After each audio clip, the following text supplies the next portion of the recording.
All right, welcome back to the channel. Man, there's a lot of hot conversations going on in boxing, man. Gary Russell Jr. puts Devin Haney, or Gary Russell's team puts Devin Haney on the spot, says, Ryan ain't fighting you, paraphrasing, Ryan ain't fighting you, let's go. And the WBC is coddling Ryan Garcia in this particular circumstance, and I ain't believing that they're going to really push that fight with Ryan Garcia and Devin Haney. So, hey, maybe Gary Russell Jr. is the way to go. Let's at least talk about that in this video and share what Team Russell had to say in this video.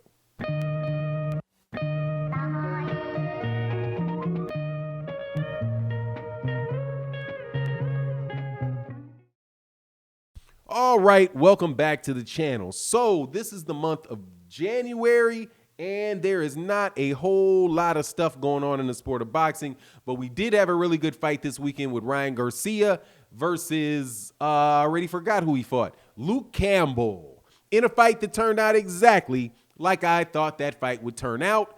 But it was a good fight. That's why I thought it was a good fight, because I knew it was not going to be a cakewalk for Ryan Garcia, because there is something that Luke Campbell could present to him that would cause him problems. But regardless, broke that fight down, was right. Now we're on to the next.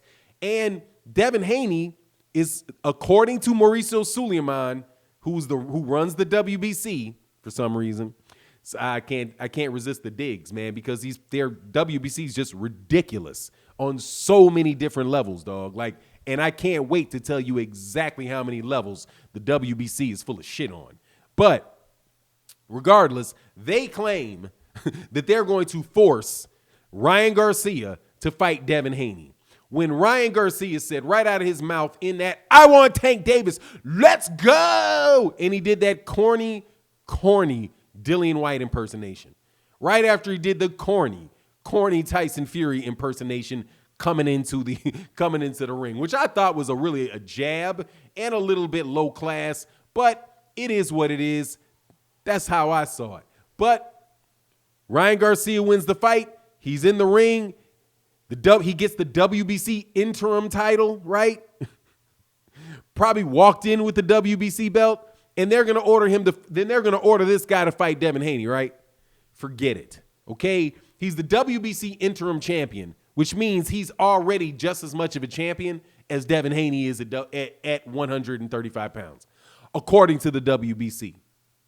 And that's a fact. He's the WBC interim, which is what? A secondary belt.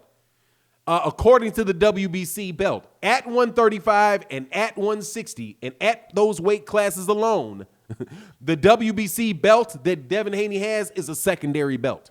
And the real belt in that weight class belongs to Teofimo Lopez, who is a franchise champion. So let's review this.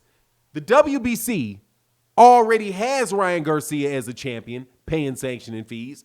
They've already got Devin Haney as a champion, paying sanctioning fees. And they've already got Teofimo Lopez as a champion with sanctioning fees, all in the same weight class, all in the same weight.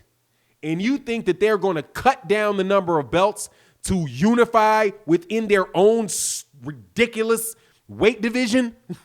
It's like, do you understand how ridiculous it is that you have to have unification fights within the WBC?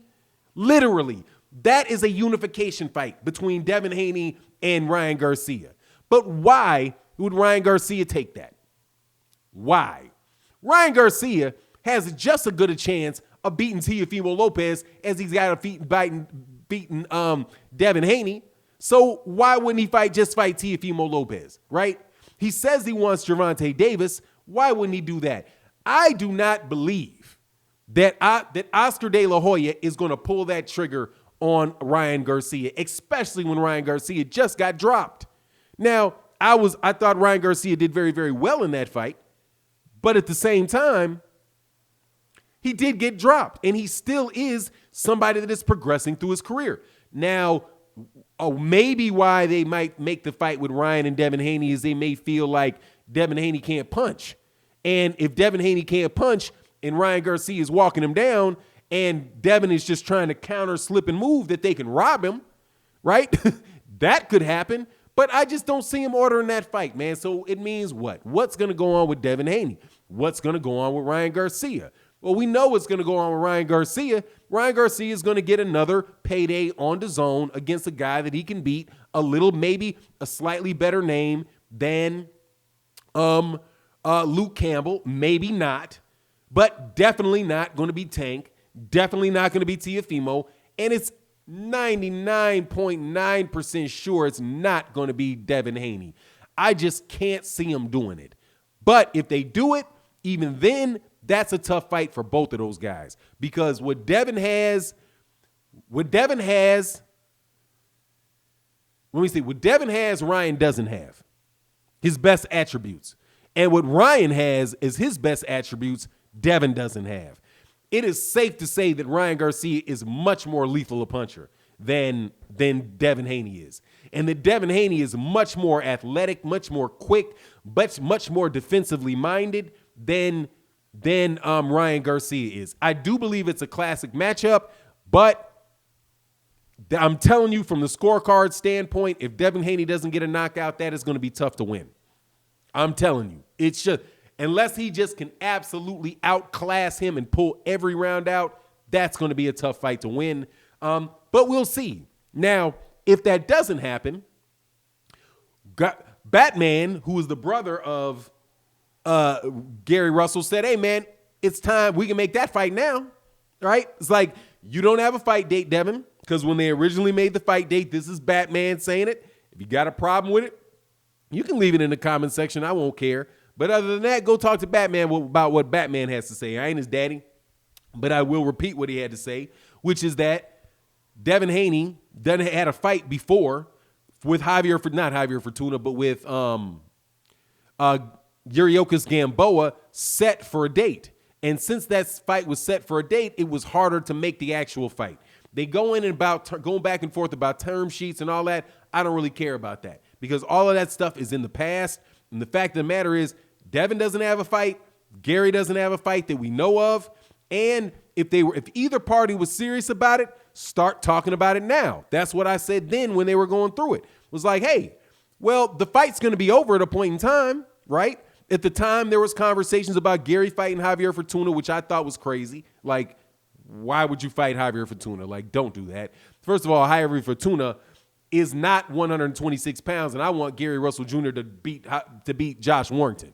Be very clear. I'm not even big on any of this stuff with Gary at 135, other than the fact that because he is the champion that he is and he's the skill set that he has the right to move up in weight like anybody else. And to have everybody acting like, oh, Gary just needs to move up in weight so he can get fights. They say that when they're talking about fights at 126 as a reason for their guys not to fight him. Well, Gary just needs to move up. No, how about your guy just man up and fight him? No, Gary needs to move up. Okay, but Gary moves up to 130. Who's he going to fight? Jojo Diaz? You think Jojo Diaz is going to volunteer to give his belt to Gary? Because nothing's going to change between the first and the second fight, right? So I won't belabor it too much other than to say it doesn't matter. Nobody wants to fight Gary Russell Jr. at 122. Nobody wants to fight Gary Russell Jr. at the weight class he's in, 126. And ain't nobody going to be trying to fight him at 135. His best luck, or at 130, 122, 126, which is below him, 126 where he is, or 130, one weight class above. Burchelt is not trying to fight that guy. He will beat Burchelt. He will beat Jojo Diaz. He's that good.